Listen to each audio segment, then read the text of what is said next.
Welcome क्रिएशनच्या आजच्या नवीन भागात तुम्हा सर्वांचे मनपूर्वक स्वागत। आज मी करणार आहे मँगो फ्रुटी। यासाठी मी 2 पिकलेले आंबे, 2 कच्च्या कैऱ्या आणि अर्धा कप साखर घेतली आहे। आपल्याला काय करायचं आहे, कैरीला आधी मिक्सरला लावून घ्यायचं आहे, कारण कैरी जर थोडीशी कडक असेल तर मग ती मिक्सरला वाटली जात नाही आणि त्याचं मिश्रण बरोबर होत नाही। म्हणून कैरी आधी मिक्सरला लावून घ्यायची, त्यासोबत आंबा आणि साखर।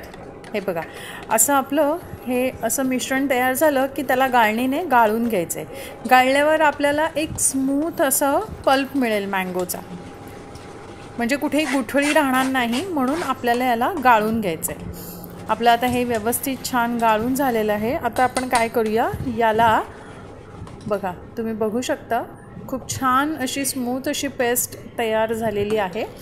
आता मी याला पॅनमध्ये आपल्याला एखाद्या कढईत घ्या किंवा एखाद्या पातेल्यात घ्या आणि मग त्याला उकळायचे।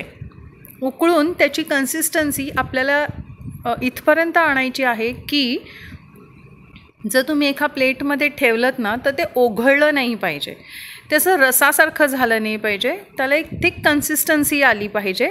आणि तोपर्यंत आपल्याला ह्याला मंद गॅसवर ढवळत राहायचं आहे। हळूहळू ह्याचा ना कलर बदलायला लागेल। जसं जसं आंबा आणि हे मिश्रण शिजत जाईल ना तसं त्याचा रंग बदलायला लागेल। आणि मग आपण त्यावेळेला याच्यामध्ये एक अर्ध्या लिंबाचा रस घालणार आहोत। का तर आपण ज्यामध्ये साखर घातलेली आहे त्या साखरेचे म्हणजे क्रिस्टल्स होऊ नये म्हणून किंवा साखर खाली बसू नये म्हणून, आणि लिंबाचा एक आंबट गोड असा छान आपल्याला मँगो फ्रुटीची जी चव असते ती चव यावी म्हणून मी यामध्ये अर्ध लिंबू घालणार आहे। आणि लिंबूसुद्धा तुम्ही व्हायच्या आधीच आपल्याला एक 10 मिनटं आधी तरी आपल्याला घालायचं आहे। हे बघा, असं लिंबाचा रस घालायचा आणि त्याला एक मिक्स करायचं। एक 5-10 मिनटात आपली ही मँगो फ्रुटी तयार होईल। तुम्ही बघू शकता त्याचा साधारणसर असा रंग बदलला ना आपल्याला कळतं। आता आपण ह्या स्पॅच्युलाला बघा, ते असं सरकत नाही आहे व्यवस्थित। बघा, तुम्ही बघू शकता ते थिक झालं आहे। पण हे बघण्यासाठी आपला जे फ्रुटीचं मिश्रण आहे हे बरोबर झालं आहे की नाही हे बघण्यासाठी मी एका प्लेटमध्ये घेणार आहे। तुम्ही बघू शकता हे आपलं परफेक्ट फ्रुटीचं मिश्रण तयार झालेलं आहे। आता मी इथे पाव कप आपण जे फ्रुटीचं मिश्रण बनवलं होतं ते घेतलं आहे, म्हणजे छोटासाच कप आहे त्याप्रमाणे घेतलं आहे।